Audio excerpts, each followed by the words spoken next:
Assalamualaikum dan selamat datang. So, yang mana-mana baru sampai dekat channel Zahir Asna, jangan lupa tekan butang subscribe, jangan lupa like, jangan lupa share, jangan lupa tekan bell notification tu dan bantu channel Zahir Asna ni untuk mencapai 10k subscriber dalam masa yang terdekat, dan impian ini akan dapat tercapai dengan izin daripada Allah dan bantuan daripada korang semua. Alright gang. So hari ni aku nak sembang pasal apa? Hari ni aku nak share dengan korang tentang 6 apa moon demon yang ada dalam anime Demon Slayer. Dan sebelum tu aku nak bagi tahu kepada siapa yang tak baca manga, video ni spoiler alert lah kepada korang. So tanpa kita melengahkan masa, jom kita mulai perbincangan kita. Let's proceed our video.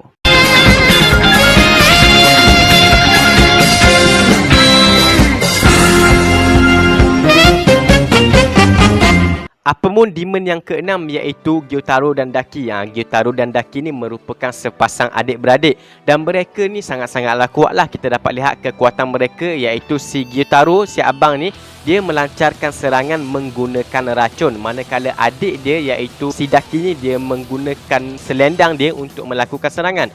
Dan abang dia Gyotaro ni, racun dia sangat-sangatlah orang kata memang kuat lah, sampaikan Uzui Tengen yang merupakan Hashira pun, dan dikatakan dia ni mempunyai ketahanan terhadap racun tapi still kena efek dengan serangan Gyotaro. Dan serangan adik dia yang menggunakan selendang ni sangat-sangatlah orang kata tajam lah. Kalau kita dapat lihat masa tu Zenitsu, Inosuke dan Nezuko pun mempunyai kesukaran untuk menghadapi dengan si Daki ni kan. Sampaikan kaki Nezuko telah pun terpotong dan Zenitsu dan Inosuke pun tak boleh nak dekati si Daki ni dengan jarak yang dekat disebabkan selendang mereka yang sangat-sangatlah tajam. Dan benda yang paling menyukarkan untuk demon ni iaitu kita kena potong dia punya kepala tu secara sekaligus. Kalau kita potong kepala dia tak mesh, tak sekali, maka mereka ni tidak akan pernah mati. So kalau nak potong kepala adik dia, mestilah potong kepala abang dia sekali secara serentak. Barulah mereka ni akan betul-betul mati. Dan benda ni sangat-sangat menyusahkan mereka lah. Apa moon demon yang kelima iaitu Gyoko. Gyoko ni adalah demon yang kita dapat lihat dia ni macam seolah-olah bukan manusia. Sebab tak nampak terus muka manusia dia tu, dia macam seolah-olah satu jin macam tu. Dan dia ni berasal dari satu pasu. Dia macam jin yang zaman-zaman Aladdin macam tu. Dia keluar daripada pasu tu. Dan kekuatan si Gyoko ni, apa yang susahnya nak bunuh dia ni iaitu dia boleh melakukan teleportasi. Orang kata macam bertukar-tukar pasu lah, daripada pasu satu ni boleh bertukar ke pasu yang lain. Dan benda ni sangat-sangatlah susah untuk melancarkan serangan terhadap Gyoko ni. Walaupun Tokito Muichiro yang merupakan, pada pandangan aku, dia adalah seorang Hashira yang antara Hashira-Hashira yang laju lah, tapi still tak boleh nak catch up dengan kelajuan Gyoko ni sebab dia boleh teleportasi daripada pasu ni ke pasu yang lain. Dan memang susah lah, dia boleh hilang macam tu je. Dan benda yang membuatkan Gyoko ni lagi susah, of course lah dia punya serangan dia tu. Sebab apa? Dia boleh mengeluarkan daripada pasu dia tu semacam monster macam tu. Dia boleh mengeluarkan ikan, yang mana ikan tu boleh mengeluarkan duri yang sangat banyak, sehingga susah untuk Tokito Muichiro pada ketika tu untuk serang dia lah. Sampai kita dapat lihat dia pun cedera ketika dia melawan dengan si Gyoko ni. Dan Gyoko ni memang boleh keluarkan monster yang pelik-pelik lah daripada pasu dia. Dan benda ni sangat-sangatlah menyusahkan bagi seseorang untuk membunuh si Gyoko ni.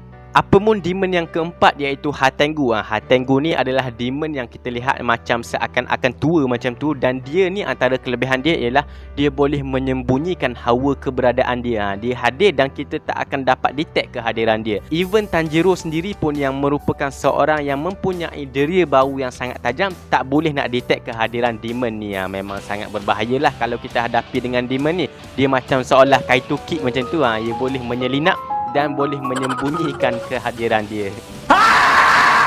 Dan kelebihan demon ni juga iaitu dia boleh melakukan penuaan. Yang mana kalau orang serang dia, orang potong badan dia sama ada daripada sebesar-besar anggota sehinggalah sekecil-kecil anggota yang kita potong daripada anggota dia ni, maka dia akan menua dan dia akan membelah diri dia lah. Kalau kita potong badan dia, dia jadi dua. Kita potong kepala dia, dia adalah cabang-cabang, jadilah makhluk-makhluk yang pelik pun. So memang susahlah nak bunuh dia ni, bukan senang-senang boleh bunuh macam tu je. Dan apa yang paling menyusahkan tentang demon ni iaitu badan asal dia, itulah sebab kenapa bila kita potong badan dia tu, dia tak akan mati. Sebab apa? Sebab yang kita potong tu bukanlah badan asal dia, dan badan asal dia ni ada dekat tempat yang lain lah, yang mana badan dia yang asal ni boleh sembunyi dan boleh untuk mengubah saiz. Dia boleh ubah saiz lah, dia boleh nak jadi besar, dia jadi kecil. Dan bila dia jadi kecil, kita susah nak cari dan susah juga untuk memotong kepala dia.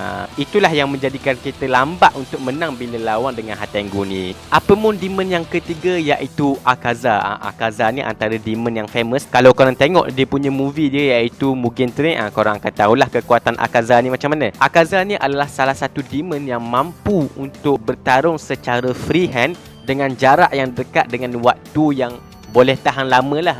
Disebabkan Akaza ni sebelum dia menjadi demon lagi, dia telah pun orang kata belajar seni bela diri, martial art macam tu, dan dia pernah membunuh sekitar 60 orang ahli seni bela diri tanpa menggunakan apa-apa senjata. Dengan freehand saja dia pernah bunuh dengan waktu yang sekejap, disebabkan peristiwa-peristiwa tertentu lah. So dari segi tu kita dapat lihatlah Akaza ni sebelum jadi demon lagi, dah power, dah menggila, boleh bunuh banyak orang. Dan bila dia jadi demon, kita dapat lihat sendirilah kekuatan dia dari segi fizikal dia. Dan dia ni mempunyai jurus-jurus yang kuat juga. Antara jurus dia kita boleh lihat yang macam bentuk kompas macam tu, menyebabkan dia ni boleh detect mana-mana serangan, walaupun serangan tersebut daripada seorang Hashira. Dan satu fakta menarik tentang Akaza ni iaitu dia mendapat pengecualian daripada bos dia iaitu Muzan untuk tidak membunuh mana-mana wanita dan tidak memakan mana-mana wanita. So Akaza ni kalau jumpa perempuan, dia tak akan bunuh, dia tidak akan makan lah.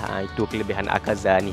Demon yang kedua iaitu Doma. Doma ni adalah demon yang telah pun merekrut demon yang keenam tadi iaitu Gyutaro dan Daki. Doma ni dia menggunakan secara basic dia menggunakan dia punya senjata iaitu kipas angin tu. Dan kipas angin ni ada boleh menyebabkan siapa yang terkena serangan dia tu akan mengalami sesak nafas, tak boleh nak bernafas lah. Sebab itulah serangan dia, dia macam ada menyebarkan wak-wak beku macam tu, adalah dia punya keterangan serangan dia tu. Dan benda yang paling menyusahkan juga tentang Doma ni, iaitu dia ni merupakan, pada pendapat aku lah, antara demon-demon yang laju juga. Sebab apa? Sebab walaupun Hashira yang laju iaitu Shinobu Kocho, masa tu dia hadapi dengan Doma ni, dia pun tak boleh nak catch up mana dengan serangan Doma. Walaupun dia ni Hashira yang laju, tapi Doma ni juga boleh tahan laju. Sampaikan dia boleh ambil pedang kanai dan topeng Inosuke tu tanpa mereka, orang kata apa, tanpa mereka sedar dia punya kelajuan dia tu. Memang kelajuan Doma ni boleh menandingi seorang yang melakukan teleportasi. Memang sangat laju dan sangatlah kuat. Dan Doma ni adalah demon yang banyak cakap macam tu. Dan satu fakta menarik untuk Doma ni iaitu dia ni sangat tertarik dengan perempuan. Kalau Akaza tadi dia tak tertarik dengan perempuan, tapi untuk Doma ni boleh katakan memang perempuan je dicari. Memang pelik sikit lah perangai Doma ni. Dan yang terakhir iaitu Kokushibo yang merupakan Apamon demon yang pertama.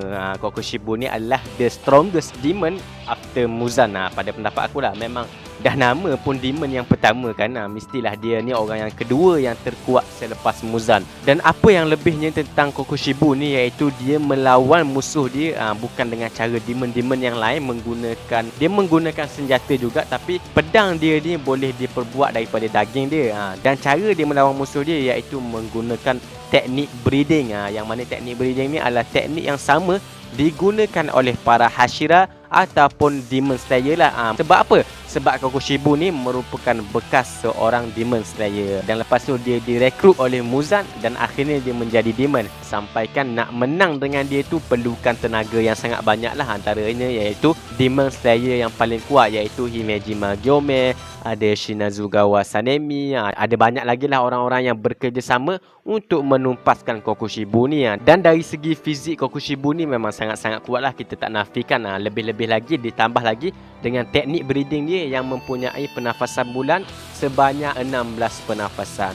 Kita dapat lihat dengan jelas bahawa Kokushibo ni memang kuat lah power dia lah. So nak bunuh Kokushibo ni bukan calang-calang lah, bukan semudah yang dijangkakan. Dan itu saja daripada saya untuk video kali ini, dan saya memohon 1000 kemaafan. 1000 kemaafan dah macam hari raya lah. Saya mohon maaf sekiranya melakukan kesilapan dan korang boleh betulkanlah di ruang komen.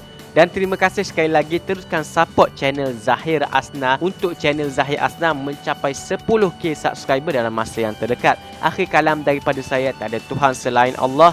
Assalamualaikum warahmatullahi wabarakatuh. like a diamond.